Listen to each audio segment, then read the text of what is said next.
우리가 지난주에는 명절에 어디로 가나라는 제목으로 요한복음 7장의 말씀을 선포했었습니다. 한 주간도 참 명절 되시는 예수 그리스도의 말씀이 있는 곳으로 향해 가셨는지요? 오늘은 신앙의 승리로서의 봉헌식이라는 제목으로 느헤미야서 12장 특별 계시를 선포하고자 합니다. 다 함께 따라하겠습니다. 신앙의 승리로서의 봉헌식. 봉헌식. 우리는 봉헌식을 준비하고 있습니까? 봉헌이란 받들어 드려진다라는 것을 말하는 것이죠. 드려지고 있냐 이거예요. 우리는 봉헌식을 준비하고 있습니까? 예배당도 이제 입당한 거 입당이고 완전히 이제 다른 빚이 없이 드려졌다 하는 것은 헌당식 이렇게 얘기하죠.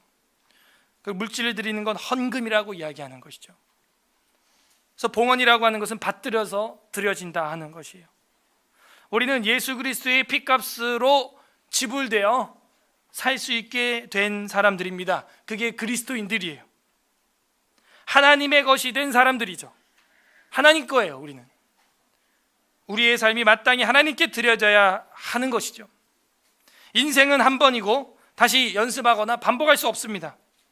마지막 날에 하나님께 들림받고 드려지는 봉헌식을 하는 사람들이 있는 반면 심판과 멸망으로 전락하는 사람들도 있는 것입니다. 우리는 마지막 날에 하나님께 들림받고 드려지는 봉헌식을 기다리는 사람이어야 하는 것이죠. 예수 그리스도께서 자신의 살과 피를 주신 것처럼 이제는 우리를 봉헌해야 되는 거예요. 우리를 드려야 하는 것이죠. 그것은 바로 신앙의 승리로서의 봉헌식을 말하는 거예요. 이 땅에서 지금 우리는 선한 싸움을 싸우고 있는 것입니다. 전쟁 중이죠. 그리고 마지막 최후 승리를 얻을 때, 빛난 면류관 받을 때, 그때를 바라보면서 가는 거고, 그날은 나의 영혼이 주님의 제단에 봉헌되는 그런 날이에요. 그래서 이 땅에서 모진 고난과 핍박을 견디는 것, 그것이 바로 성도의 영광이라고 하는 것입니다. 오늘 성경에는 새 성벽을 봉헌하기 전에 첫 귀향민들 명단이 지금 나오고 있어요. 이 명단 다음에 봉헌식이 이루어집니다. 그들은 폐허가 된 예루살렘을 재건하기 위해서 돌아왔던 자들이에요. 누굽니까? 그 사람들은 폐허가 된 국가, 민족 중흥의 역사적 사명감을 띠고 돌아온 자들. 그들은 승리의 신앙을 가지고 있는 사람이죠. 환경보다 신앙이 앞서는 거예요. 세상이 감당치 못한 사람들이었다는 것입니다. 그들의 이름을 우리는 읽은 거예요.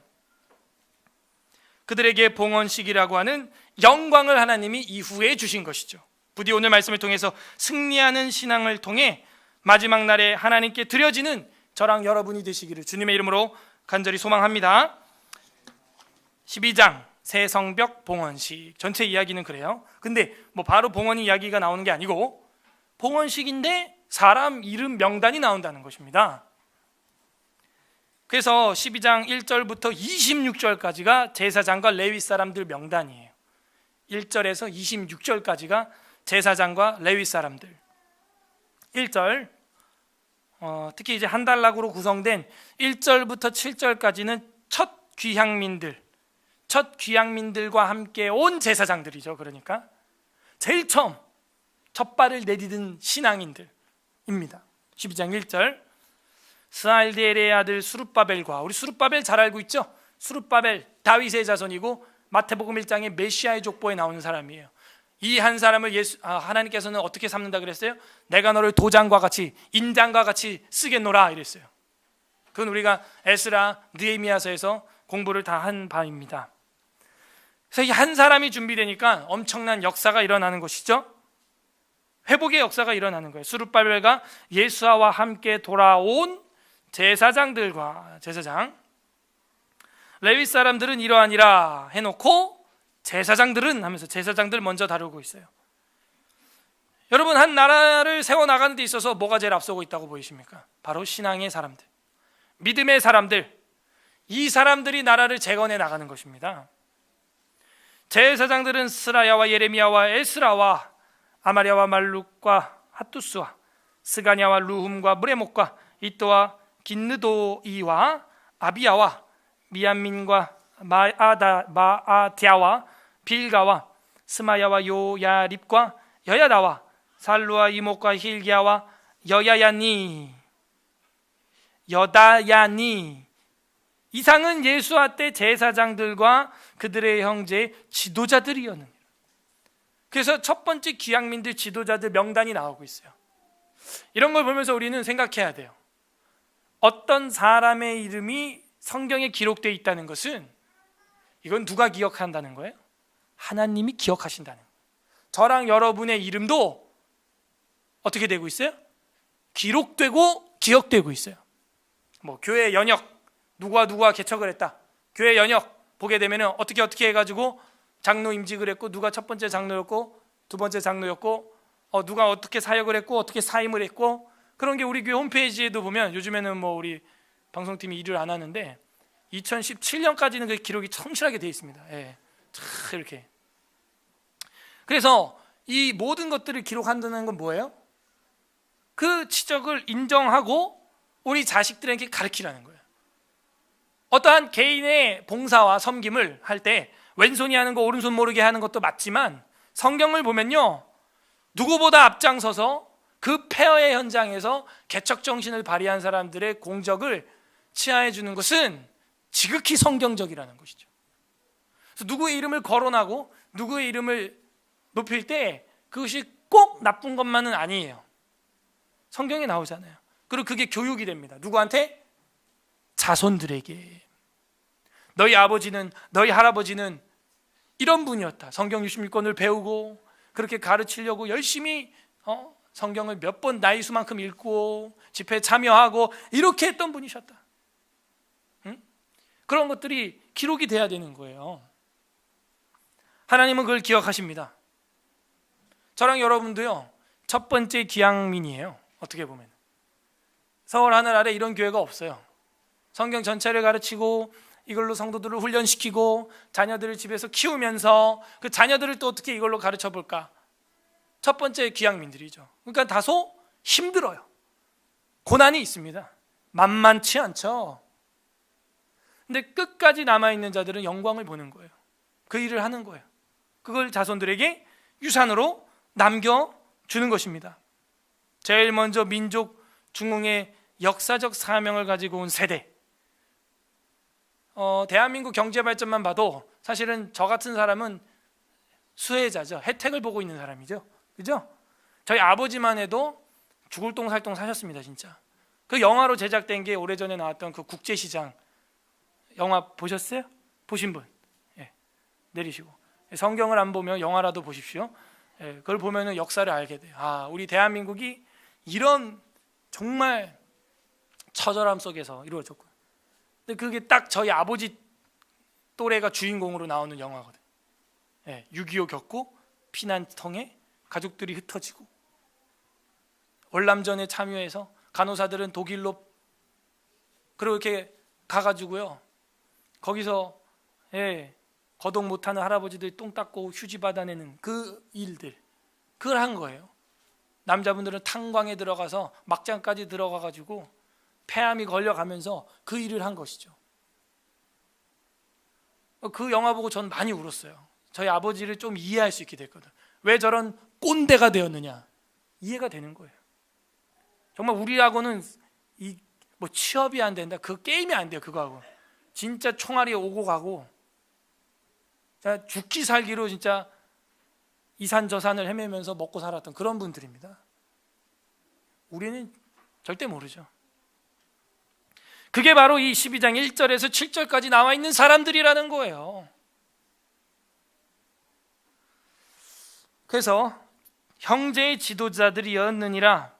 8절 보면은 레위 사람들은 이렇게 나오죠. 아까 1절은 이제 제사장들은 이렇게 나왔던 것이고, 그러면 누가 승리하는 신앙이 될 수 있느냐? 바로 이렇게 희생하는 자들, 희생. 결국에는 26절까지가 다 그 희생자들 이야기예요. 희생자들. 우리가 어떻게 이렇게 한국 교회가 자유롭게 예배할 수 있느냐? 희생자들 때문에, 순교자들 때문에 가능하게 된 거 아닙니까? 레위인들 이야기 나옵니다. 8절부터 11절까지. 근데 사실은 이 사이에 대제사장 계보도 들어있어서 제사장 이야기랑 혼합되어 있어요. 레위 사람 이야기가. 8절 레위 사람들은 예수아와 빈누아와 갓미엘과 세레비아와 유다와 마따냐니 이 마따냐는 그의 형제와 함께 찬송하는 일을 맡았다. 찬송이 나오기 시작합니다. 찬송을 준비하기 시작합니다. 이게 뭔가 좋은 징조를 보여주고 있는 거죠.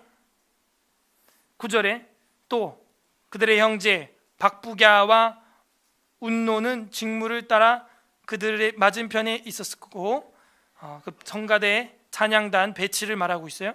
예수아는 요야김을 낳았고 요야김은 가면서 갑자기 8, 9절은 그 귀양민 레위인들 찬양 이야기가 나오더니 찬양단 이야기가 나오더니 10절 11절에 갑자기 대제사장 족보가 갑자기 틱 튀어나와요.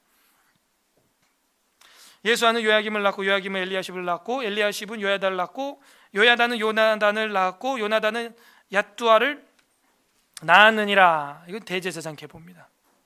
하면서 이 제사장들과 레위 사람들이 뭔가 찬양을 준비하고 있다. 12절부터 21절까지는 요야김 때 제사장들 명단이 역시 나옵니다. 명단, 희생자들이죠. 요야김 때 제사장 명단이 12절에서 21절까지.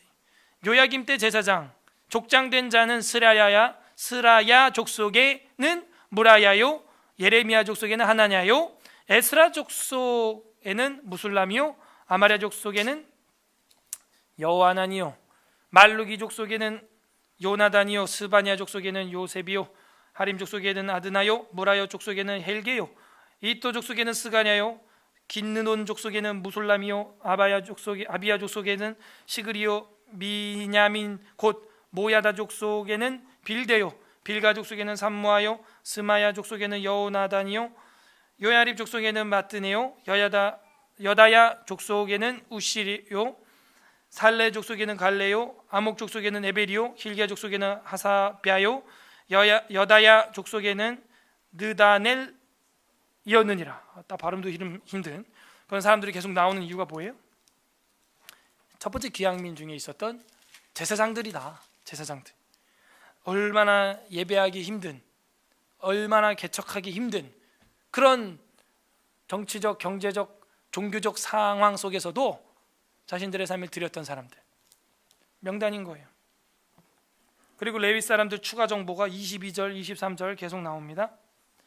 22절 다 같이 한번 읽어보겠습니다. 시작. 엘리야십과 요야다와 요하난과 얏두아 때 레위 사람의 족장이 모두 책에 기록되었고 바사왕 다리오 때의 제사장도 책에 기록되었고, 봐봐요. 레위 사람 제사장 전부 다 얏두아 때의 책에 기록되었고, 책에 기록되었고 두 번 쓰고 있어요.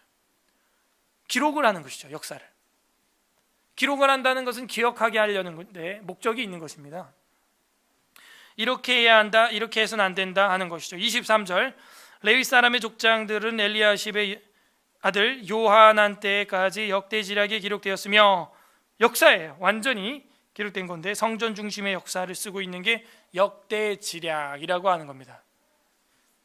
그래서 우리 한국 조선에서도 예전에 계속해서 그 왕실 앞에서 책상에 앉아가지고 역사를 계속 기록을 하는 사관이 있었죠. 그죠? 그 역사는 계속 쓰는 거예요. 진솔하게.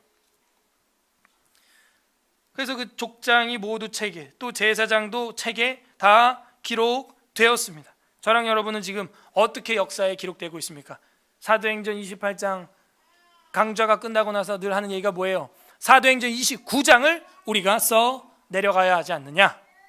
우리는 어떻게 역사를 쓰고 있는가? 내 이름은 어떻게 기록되고 있는가?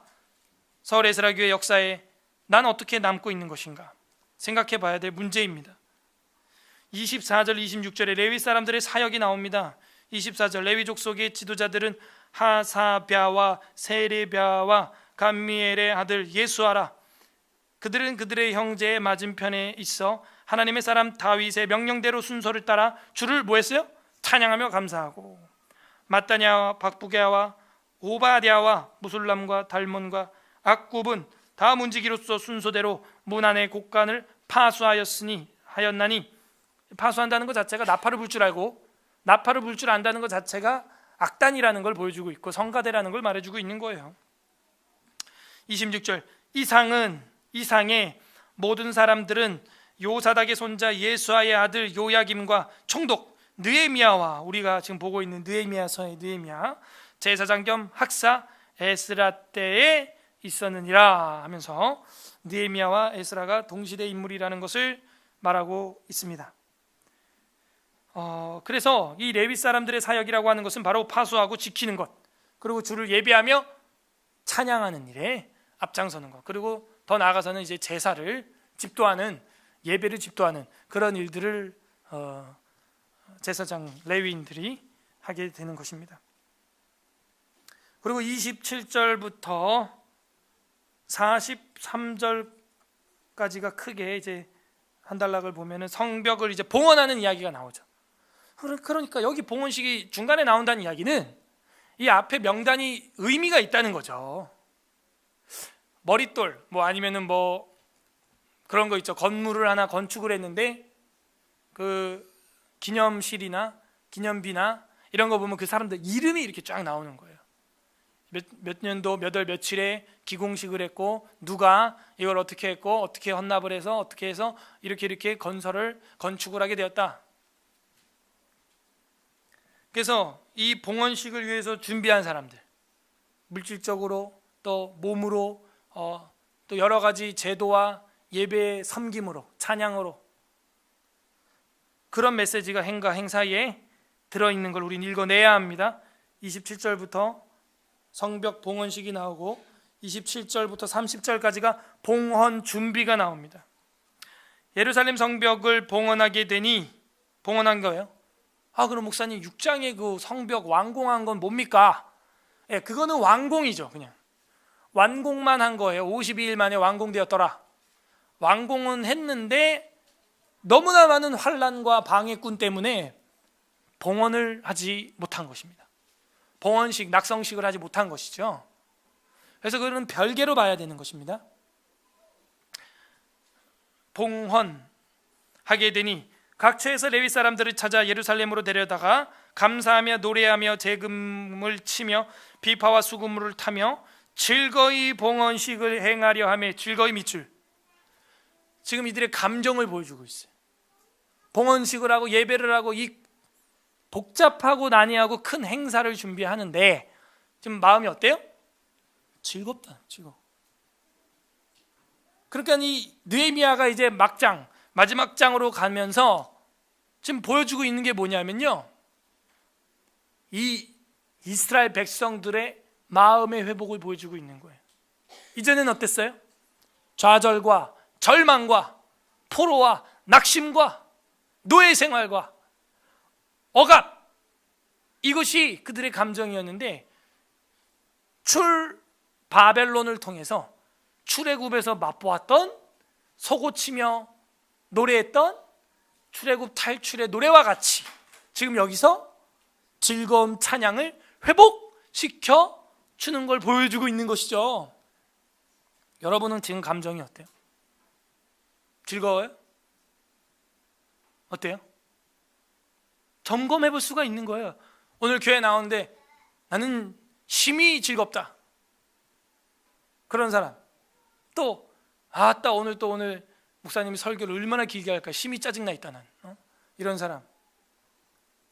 그러니까 예배를 드리고 예배가 회복되고 찬양이 회복되고 아예 하나님과의 관계가 회복되고 민족이 중흥되고 회복되는 이 시점에 아무리 번거롭고 큰 행사라고 할지라도요, 고된 줄 모르는 거예요. 힘든 줄 모르는 거예요. 왜요? 그 힘든 육체의 고통보다 뭐가 더 큰 거예요?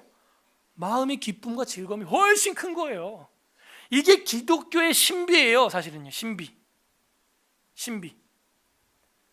이번 추석 에스라 성경 강좌를 저도 이제 생방송으로 이렇게 봤는데요, 요한계시록 하면서 역시 나오는 거 뭐냐면, 따라하세요. 성도의 환희. 여러분 그걸 느끼셨어요? 강의 들으실 때? 느꼈으니까 이 교회 와 있겠죠, 그죠? 구약 성경 끝낼 때 느끼는 건 하나님과 성도의 사랑, 신약 요한계시록이 끝날 때 우리가 느끼는 것은 뭐예요? 그 고진감래를 통한 마지막에 구원의 반열에 올라가는, 구원의 나라에 들어가는 성도의 즐거움과 환희. 이게 너무나 크기 때문에 로마의 10대 박해도 견뎌내고 일본의 모진 고문도 견뎌내고, 그게 성도의 환희라는 거예요. 성도의 성령의 열매, 희락의 열매라는 거예요. 이건 보이는 거예요? 보이지 않는 거예요? 보이지 않는 것이죠. 이게 우리의 가치 추구입니다. 그걸로 만족하고 살아가는 거예요. 지금 느헤미야 포로귀환 공동체, 그게 회복되고 있어요. 아니, 회복되었어요. 즐거이 봉헌식을 행하려 하매. 이제 우리 다음 주에 10월 2일 날 우리 장로님 고시를 봅니다. 9과목 시험을 봐야 돼. 그러면 이제 장로 임직도 가을에 할 거고, 예, 저도 이제 위임 목사로, 전에는 시무 목사가 된 거고 위임 목사로 저도 이제 임직을 할 거고, 여러 행사들이 있죠. 그런 것들이 즐거운 잔치가 돼야 되는 거예요. 즐거운. 우리 공부했죠. 구약 이제 거의 끝났죠. 느헤미야 하면 이제 말라기하고 역대기하고 시가사하고 끝날 건데, 다윗과 솔로몬이 각 나라의 조직을 하는 장면들이 나옵니다. 조직이 뭘 의미한다 그랬어요? 아, 조직은 폭력을 의미합니까? 조직이 뭘 의미한다 그랬어요? 그 조직을 한다. 다윗이 이제 사무엘하 8장에서 조직을 하게 되죠. 서기관은 스라야요, 제사장은 누구고 뭐 이렇게 하잖아요. 군대장은 뭐 요압이요, 뭐 솔로몬도 하잖아요. 열왕기서에 보게 되면, 열왕기상 4장에 보게 되면은 서기관은 누구요, 제사장은 사독과 누구요, 뭐 어쩌고저쩌고 막 나와요. 그 조직이 나온다는 건 뭘 의미한다 그랬어요? 안정감. 감사합니다. 이제는 그 단체가 안정기에 접어들어 간다라는 열매로 그 조직을 보여주고 있는 거예요. 우리 교회 이제 장로님이 세워진다, 위임 목사가 된다. 예. 이게 이제 뭘 의미하는 거예요? 그죠? 자립, 자존, 자치.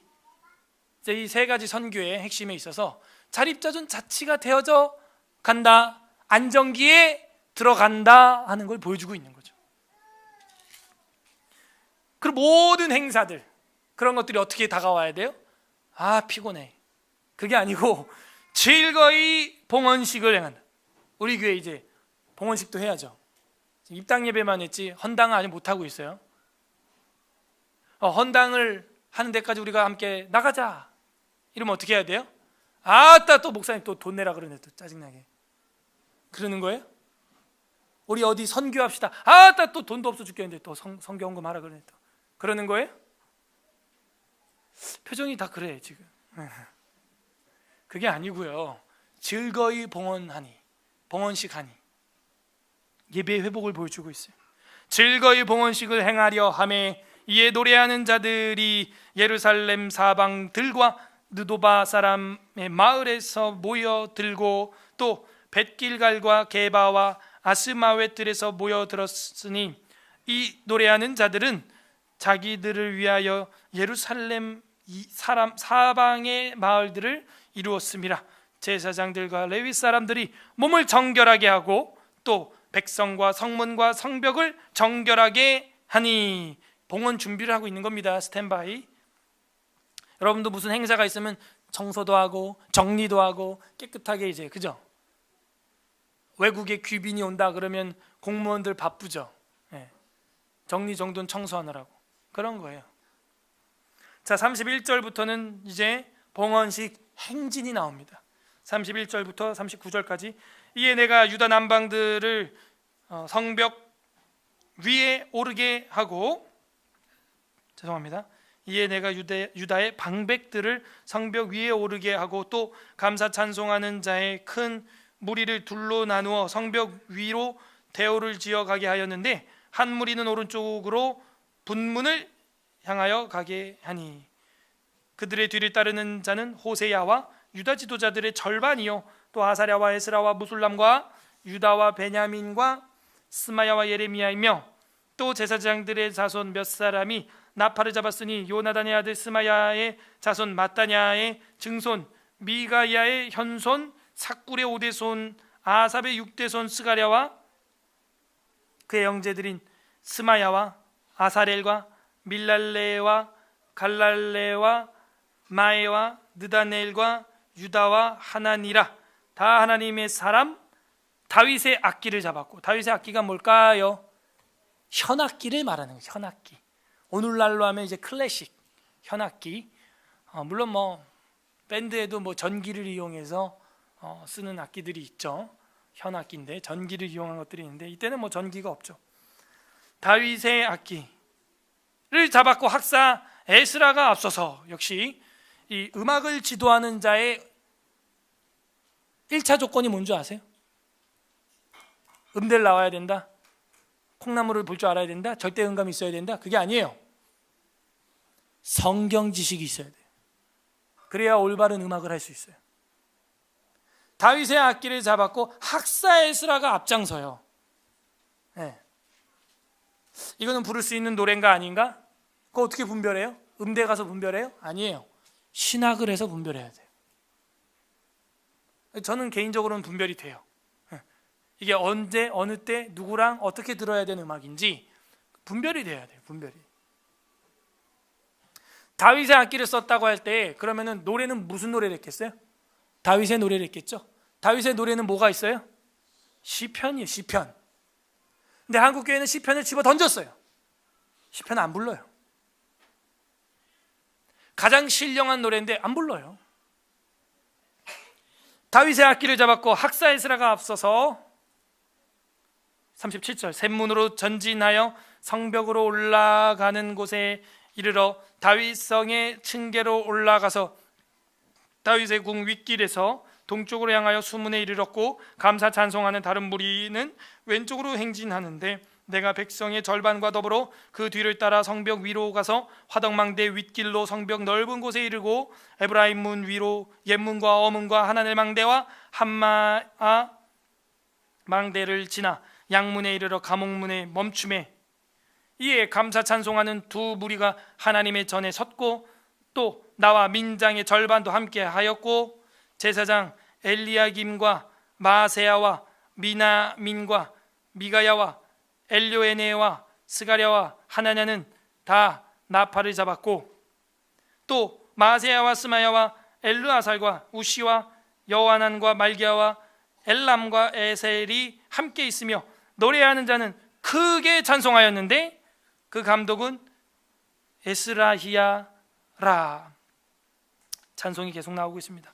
자, 40절부터가 봉헌 예배가 이제 시작된 걸 보여주고 있죠. 40절부터 43절까지가 봉헌 예배를 지금 보여주고 있습니다. 그래서 42절까지 벌써 읽었고요. 43절 우리 다 같이 읽어보도록 하겠습니다. 43절 시작. 이날에 무리가 큰 제사를 드리고 심히 즐거워하였으니 이는 하나님이 크게 부녀와 어린아이도 즐거워하였으므로 예루살렘이 즐거워하는 소리가 멀리 들렸느니라. 아멘. 이날에 무리가 큰 제사를 드렸다. 힘들었겠죠? 준비하느라고. 큰 제사니까. 큰 예배. 그리고 심히 즐거워하였으니 그 이유는 하나님이 크게 즐거워하게 하셨다. 아하! 27절에 봉헌을 준비하면서 수금을 타면서 즐겁게 봉헌식을 준비했던 그 마음은 하나님이 주신 선물이었구나. 그럼 여러분 즐거움이 없어요? 예배하러 나오는데도 기쁨이 없어요? 그럼 뭐예요? 하나님이 마음속에 기쁨 안 준 겁니다. 예. 간단하죠? 신학이. 하나님 내 마음에 기쁨이 없네요. 오늘 예배하러 나오는데. 하나님 오늘 내가 예배하러 나오는데 즐거이 수금을 타며 즐거이 봉헌하며 헌금하며 또 기쁨이 없네요. 알고 보니까 하나님이 안 준 거예요. 그럼 누구는 주고 누구는 안 주냐 이거예요. 하나님이. 그럼 여러분이 분별해봐요. 그거는. 여러분은 누구한테 뭘 주고 싶고 누구한테는 선물을 주기 싫어요? 그죠? 간단하죠? 기쁨이 없다. 벌써 그거는 하나님의 영광이 떠난 거예요. 떠난 거. 없는 거예요. 힘든데도 나는 기쁘다. 그 사람은 지금 충만한 것입니다. 충만하고 넘치는 것이죠. 여러분 기도하실 때 이제 기도를 어떻게 해야 되냐? 하나님, 제 마음속에 기쁨을 주시되 이방인들이 곡식과 새 포도주가 가득할 때보다 주께서 주시는 기쁨으로 더 내 마음을 채워주소서. 그런 아름다운 기도를 올려야 돼요. 우리는 그게 진짜 이 추석의 때, 그리고 이제 추수감사절을 앞두고 있는 우리 기독교인들이 마땅히 드려야 돼. 신앙의 추수죠. 추수적 기도죠. 즐거워하였고 즐거워하게 하셨고 즐거워하는 소리가, 남녀노소의 소리가 멀리까지 들리게 되었다 하는 것입니다. 승리하는 신앙 누굽니까? 첫 번째는 희생하는 자들이었고, 두 번째는 즐거이 예배하는 자들이 예배한. 즐겁다, 기쁘게 예배하고 천국의 환희로 말미암아 이 땅의 고난들은 평정되는 그런 기독교인. 물론 이 땅에 살아가면서 우리가 집도 이사를 해야 되겠고 처자식들을 먹여 살리기 위해 일도 해야겠지만 그건 우리의 사명인 것이고, 그걸 뛰어넘어서 환희가 넘쳐야 되는 것입니다. 이 땅의 모든 것들은 반딧불에 불과한 거예요. 태양을 얻었기 때문에 반딧불에 불과한 걸로 말미암아 일희일비하지 않아요. 자, 우리의 예배는 여기까지 회복돼야 되는 것입니다. 즐거워하는 소리가 어디까지? 최선단까지. 즐거워하는 소리가 어디까지? 메이탄까지. 멀리까지 들렸느니라. 멀리 들렸느니라. 참. 그런 저와 여러분이 되기를 주님의 이름으로 간절히 소망합니다. 네. 여러분 예배 가는 발걸음에 막 피곤해 쩔어가지고 가족들이, 친척들이, 믿지 않는 친척들이, 지인들이 어디가? 예배 드리러 가야 돼. 그래서 더럽게 멀어 교회가. 그러면 불신자 보고 뭐라 그러겠어요? 친척들이 가지마 그러면 환희가 완전 죽어버린 거예요. 네, 죽어버린. 44절부터 회복된 공동체. 와우, 예배 끝에는 이제 회복에 대한 이야기가 나오는군요. 회복된 공동체의 모습. 사실은 이게 44절부터 13장 3절까지인데요 우리는 그냥 12장에서 잘라버리겠습니다. 12장 44절에서 13장 3절까지가 회복된 공동체를 보여주고 있습니다. 첫 번째 단락만 보고 오늘은 마칠게요. 44절, 그날에 사람을 세워 곡간을 맡기고 제사장들과 레위 사람들에게 돌릴 것, 곧 율법에 정한 대로 거제물과 처음 익은 것과 11조를 모든 성읍 밭에서 거두어 이 곡간에 쌓게 하였노니, 이는, 그 이유는 왜 11조를 걷어서 쌓았냐? 유다 사람이 섬기는 제사장들과 레위 사람들로 말미암아 즐거워하기 때문이라. 즐거워 밑줄. 여러분, 이 즐거워하니까 어디까지 나가냐면 이제 자기에게 있는 물질까지도 드리게 되는 거예요. 대신관계가 회복되니까 대인관계가 기쁘고, 대인관계가 기쁠 뿐만 아니라 대물관계까지도 하나님 앞에 기꺼이 드리면서 레위인들을 위해서 내가 드리겠다, 그럼 이러고 드렸다는 거예요. 그래야 성전 일이 돌아가니까. 근데 어떻게 드려요? 즐거워하기 때문에 드렸다는 거예요. 누구를? 유다 사람이 섬기는 제사장들과 레위 사람들을 즐거이 기쁘게 여긴다는 거예요. 오늘날로 하면은 쉬운 말로 우리 목사님이 딴짓 안 하고 성경 저렇게 가르치니까 참 마음에 든다, 이 교회는. 그래서 헌물을 했다는 거예요. 즐거워서. 이번에 감사합니다. 추석에 여러 선물이 들어와서 황송하게 저도 가족들에게 또 토스해서 선물로 드리기도 하고, 손이 부끄럽지 않게 양가에 풍성히 갖다 드렸어요. 그러니까 즐겁다는 거예요. 드리는 데 있어서 기쁘다는 거예요. 아깝지 않다는 거예요. 제사장과 레위 사람들로 말미암아 즐거워야 돼. 근데 오늘 한국 교회를 보세요. 어때요? 그게 아니죠. 잊을만 하면 뉴스에 빵빵 나와요. 교회가 욕먹는 이야기. 잊을만 하면 교회 뭔 이야기. 그러면 사람들이 즐거워서 교회에 뭘 하고 싶겠어요? 드리고 싶겠어요? 그래서 우리 교회 사명이 더 큰 거예요. 영적으로는 성경 진리를 가르쳐서 돕고, 육적으로는 의식주의 문제를 허덕이는 자들을 또 제공해서 돕는다라는 게 에스라, 돕는 교회, 에스라 교회. 하나님이 돕는 교회가 되어야 될 것입니다. 그래서 즐거워하기 때문에 드렸다는 것입니다. 이게 회복된 공동체의 특징이에요. 유무상통하는 것이죠. 45절에 그들은 하나님을 섬기는 일과 결례의 일을 힘썼으며 노래하는 자들과 문지기들도 그러하여 모두 다윗과 그의 아들 솔로몬의 명령을 따라 행하였으니, 옛적 다윗과 아삽의 때에는 노래하는 자의 지도자가 있어서 하나님께 찬송하는 노래와 감사하는 노래를 하였음이며. 수룹바벨 47절 다 함께 읽겠습니다. 시작. 수룹바벨 때와 느헤미야 때에는 온 이스라엘이 노래하는 자들과 문지기들에게 날마다 쓸 몫을 주되 그들이 성별한 것을 레위 사람들에게 주고 레위 사람들은 그것을 또 성별하여 아론 자손에게 주었는. 그러니까 음악을 담당하는 자들도 레위인들이었고 제사장들이었기 때문에 쓸 몫을 줬다 하는 것입니다. 그러니까 오늘날 교회 성가대 오케스트라 세션들에게 수당을 주는 것과는 다른 이야기예요. 사실 이거를 들어가지고 수당을 주는 교회가 많은데, 뭐 주는 건 뭐 나쁘지 않겠습니다만은 더 중요한 건, 문제는 뭐냐면 그 악기 세션을 하는 사람들이 신앙이 없다, 이게 문제인 거예요. 그냥 한탕 두탕 뛰듯이 11시에는 A교회, 오후 2시에는 B교회 가서 악기 들쳐매고 가서 그냥 연주라는 거지, 그게 예배라는 겁니까? 그 안에 신자의 기쁨이 희락이 있겠어요? 전혀 없죠. 그러니까 이런 신학적 분별 없이 세션을 유급 세션을 쓰는 것은 저는 반대예요. 우리 교회 봐요. 신앙이 있으면서도 무급으로 해요. 미안해, 무급이라.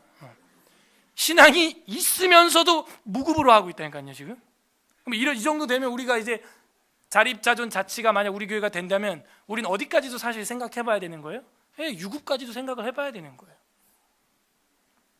조건은 이제 성경 유심권을 배우고 그 신학에 동의하는 그런 신학으로 연주하고 시편 열심히 지금 하고 계시고, 그죠? 그럼 여러분 속에서 또 목사님 또 헌금하라 그런다, 또 자꾸 그런 시각으로 보지 마시고 교회를 경제학으로 보지 마세요. 경건의 도구로, 경건학으로 보셔야 됩니다. 여러분, 성경학으로 보세요. 지극히 맞는 거예요. 그러면은 그 레위 사람들하고 아론의 자손들은 또 어떻게 한대요? 그 중에서 또 성별해서 11조를 하나님께 드려야죠. 그런 이야기는 우리가 지난 책에서 봤었죠. 레위 받은 사람들도 또 거기서 11조를 드리는 것입니다. 하나님께. 그게 맞는 거예요. 이게 회복된 공동체. 누가 승리하는 신앙인입니까? 하나님께 물질을 아낌없이 드리는 자, 그 사람이 승리하는 신앙인이에요. 세 가지 정리를 해보겠습니다. 희생자들입니다. 리더들. 두 번째는 예배하는 자들입니다. 즐거이 예배하는 자들이 승리하는 신앙인들이고 그 사람들이 봉헌식에 합당한 자들이에요. 그리고 세 번째는 아낌없이 하나님과 성도에게 드리는 자들. 이 사람들은요, 마지막에 주님이 오실 때 최후의 심판날 하나님께 드려지는 진짜 봉헌의 실체의 주인공이 될 거예요. 이 사람들은 하나님의 전을 버려둔 자들이 아닙니다. 버려두지 않은 자들이고 참 믿음에 참여한 자들이고 참 신앙의 승리로 봉헌식에 그 희락에 들어간 자들이에요. 로마서 12장 1절 보겠습니다. 로마서 12장 1절 256페이지 신약성경 256, 로마서 12장 1절 256페이지, 우리 기독교인의 삶에 대해서 이야기하고 있습니다. 다 함께 읽어보겠습니다. 로마서 12장 1절 시작. 그러므로 형제들아, 내가 하나님의 모든 자비하심으로 너희를 권하노니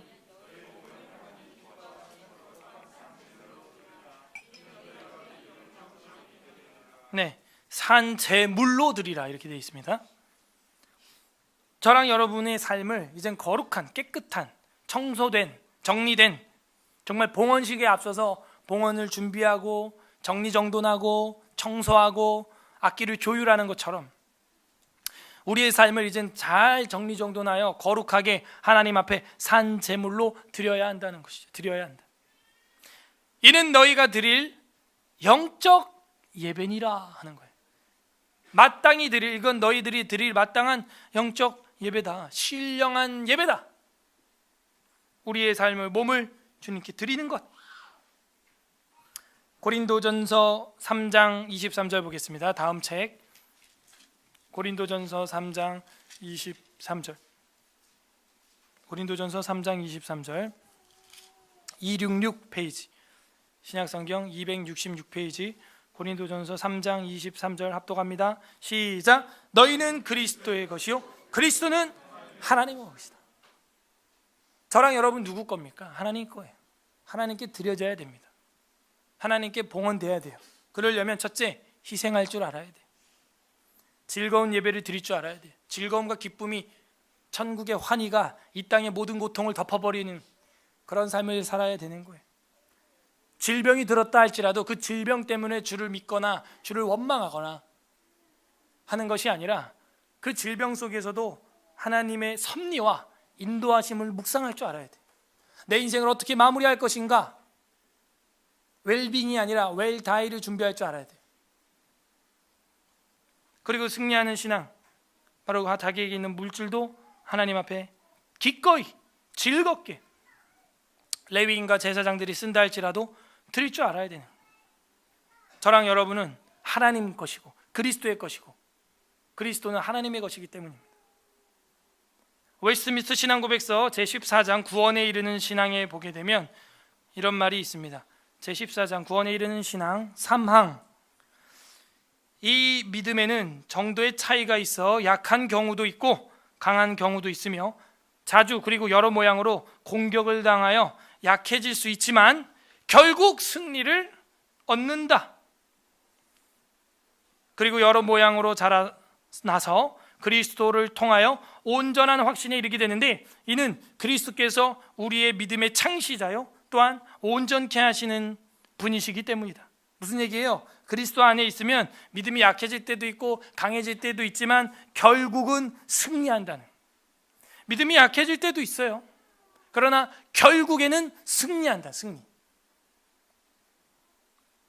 그리고 승리한 결과 어떻게 돼요? 저랑 여러분의 영혼이 마지막 최후의 심판 날에 주님의 나라에 들여지게 되는 거죠. 천국에 들어가게 되는 거예요. 오늘 이 느헤미야 12장 말씀에 어떤 하나님의 마음이 담겨 있습니까? 저랑 여러분을 영원한 하나님의 나라로 봉헌하고 싶은, 함께 있고 싶은, 영원한 희락의 나라로, 눈물도 질병도 고통도 없는 그 나라로 인쳐서 데려가고 싶은, 봉헌하고 싶은 그런 하나님 아버지의 마음이 여기 느헤미야 12장에 들어있는 거예요. 각자 적용을 해보시기 바랍니다. 우리는 신앙의 승리로서 봉헌식에 참여할 수 있는 자인가? 나는 역사적 사명감을 띠고 폐허가 된 곳에 개척정신을 가지고 희생을 하는 사람인가? 예배의 즐거움이, 환희가 넘치는 사람인가? 나에게 있는 것을 드릴 수 있는 사람인가? 끝맺겠습니다. 우리 주 예수 그리스도께서는 드려진 자들 찾고 있습니다. 우리 주 예수 그리스도께 드려진 자들을 끝까지 붙들고 놓지 않으십니다. 그게 우리 주 예수 그리스도께서 우리를 그만큼 사랑하신다는 증거예요.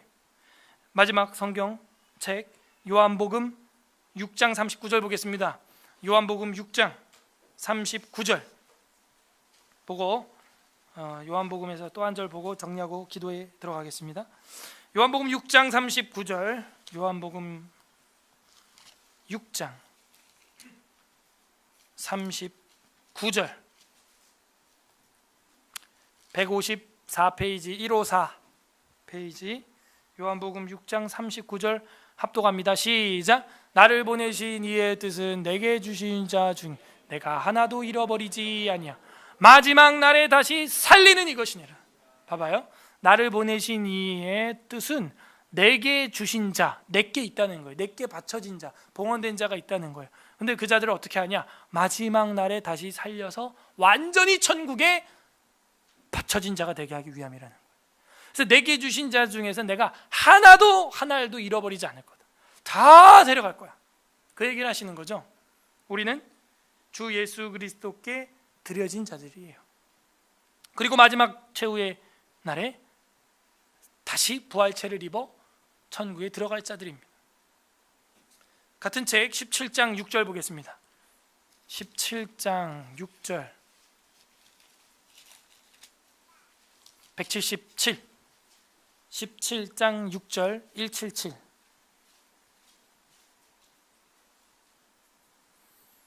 다같이 요한복음 17장 6절 합독하겠습니다. 시작. 세상 중에서 내게 주신 사람들에게 내가 아버지의 이름을 나타내었나이다. 그들은 아버지의 것이었는데 내게 주셨으며 그들은 아버지의 말씀을 지켰나이다. 세상 중에서 내게 주신 사람들에게 내가 아버지의 이름을 나타냈다는 거예요. 여러분이 하나님 아버지를 믿게 된 것은 그리스도로 말미암음이죠. 그들은 아버지의 것이었는데 내게 주셨다 하는 것입니다. 아버지의 것인데 지금 내게 주셨다는 거예요. 왜? 죄를 씻어야 되는데 씻을 길이 없으니까 그리스도를 통하여 가야 되는 거예요. 그래서 내게 주셨으며 그들은 뭘 했어요? 아버지의 말씀을 지켰다 하는 거예요. 그럼 오늘 우리가 느헤미야 말씀을 봤으면 어떻게 해야 돼요? 그 1차 첫 지향자들과 같이 희생할 줄 알아야 돼. 그 말씀을 지킨 자들이 예배의 즐거움이 넘쳐야 돼. 우리가 지난주에 명절 중에서 명절이 뭐라 그랬어요? 제일 자주 지키는 정기적인 명절이 여러분 뭐라 그랬어요? 주일. 이건 1년에 한 번 있는 게 아니에요. 7일에 한 번 있어요. 엄청난 명절인 거예요. 그 명절을 우리는 오늘도 즐거움으로 예배해야 되는, 그리고 아낌없이 드릴 줄 알아야 되는 것이죠. 그래서 아버지의 것인데 예수님을 통하여 아버지의 말씀을 지키는 자들이 되었다는 것입니다. 우리 오늘 이 말씀들을 우리가 잘 곱씹고 소화시켜서 예수 그리스도를 통하여 신앙의 즐거움, 천국의 환희가 회복되고 남은 인생을 순수하게 하나님의 나라에 봉헌하는 저와 여러분이 되기를 주님의 이름으로 간절히 소망합니다.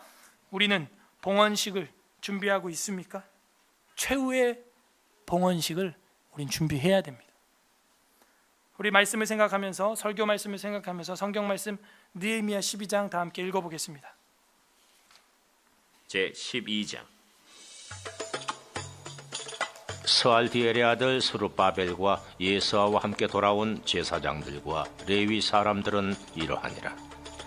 제사장들은 스라야와 예레미야와 에스라와 아마랴와 말룩과 핫두스와 스가냐와 르흠과 무레못과 이또와 긴느도이와 아비야와 미야민과 마디야와 빌가와 스마야와 요야립과 여다야와 살루와 아목과 힐기야와 여다야니, 이상은 예수와 때 제사장들과 그들의 형제의 지도자들이었느니라. 레위 사람들은 예수아와 빈누이와 간미엘과 세레비아와 유다와 마따냐니, 이 마따냐는 그의 형제와 함께 찬송하는 일을 맡았고, 또 그들의 형제 박부기야와 운노는 직무를 따라 그들의 맞은편에 있으며, 예수아는 요아김을 낳고 요아김은 엘리야십을 낳고 엘리야십은 요야다를 낳고 요야다는 요나단을 낳고 요나단은 얏두아를 낳았느니라.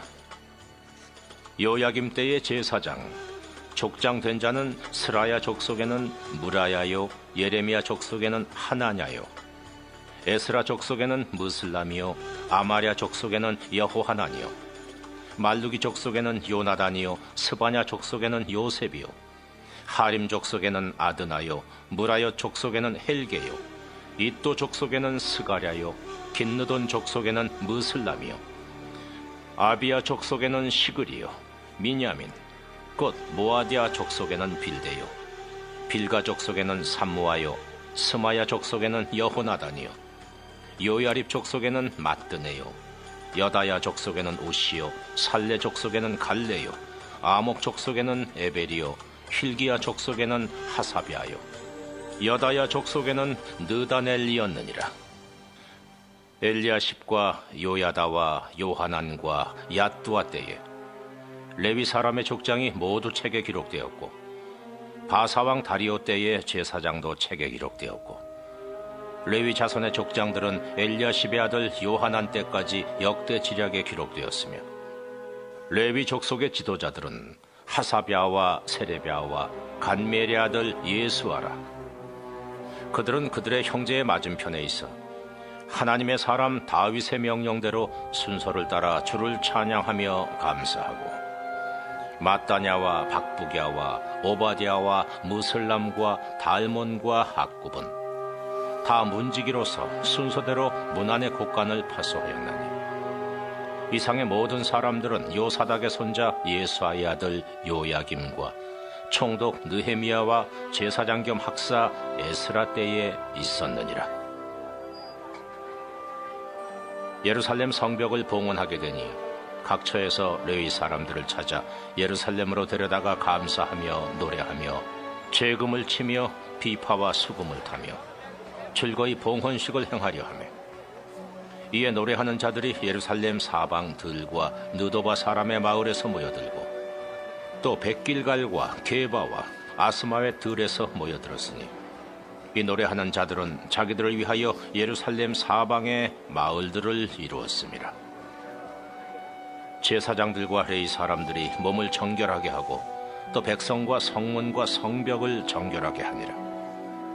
이에 내가 유다의 방백들을 성벽 위에 오르게 하고 또 감사 찬송하는 자의 큰 무리를 둘로 나누어 성벽 위로 대오를 지어 가게 하였는데 한 무리는 오른쪽으로 분문을 향하여 가게 하니 그들의 뒤를 따르는 자는 호세야와 유다 지도자의 절반이요 또 아사랴와 에스라와 무슬람과 유다와 베냐민과 스마야와 예레미야이며 또 제사장들의 자손 몇 사람이 나팔을 잡았으니 요나단의 아들 스마야의 손자 마따냐의 증손 미가야의 현손 삭불의 5대손 아삽의 6대손 스가랴와 그의 형제들인 스마야와 아사렐과 밀랄레와 길랄레와 마에와 느다넬과 유다와 하나니라.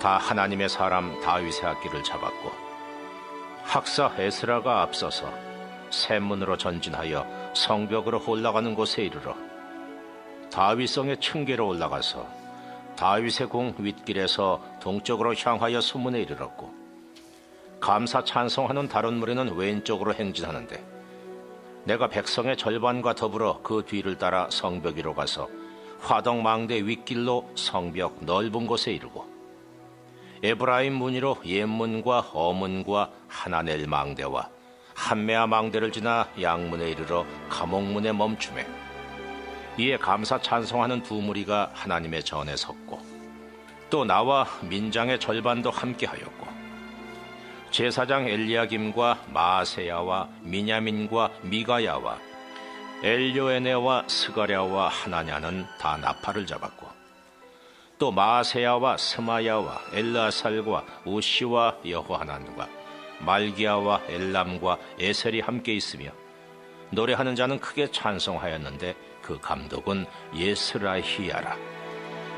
이날에 무리가 큰 제사를 드리고 심히 즐거워하였으니 이는 하나님이 크게 즐거워하게 하셨습니다. 부녀와 어린아이도 즐거워하였으므로 예루살렘이 즐거워하는 소리가 멀리 들렸느니라.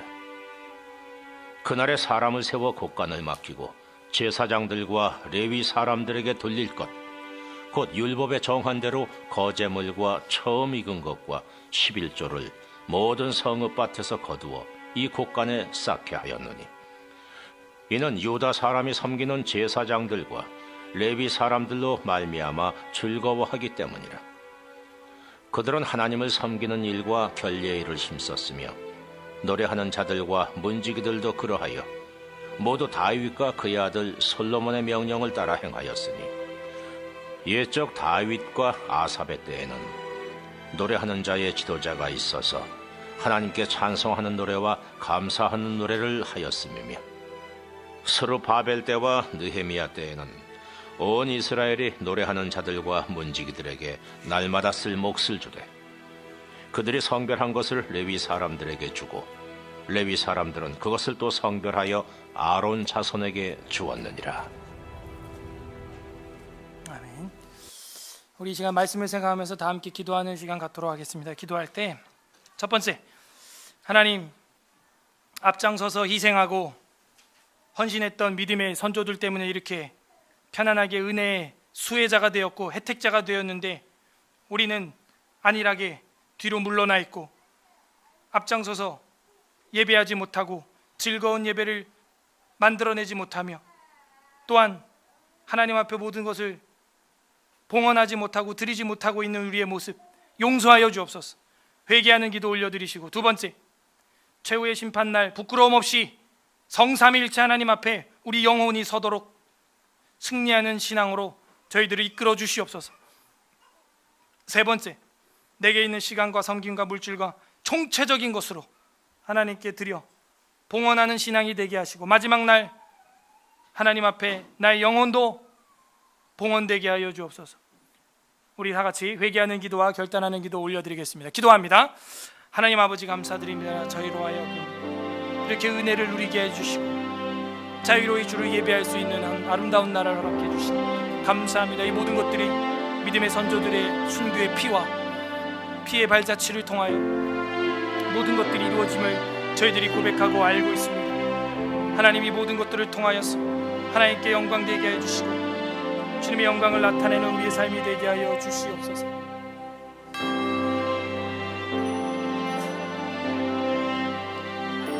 최후의 심판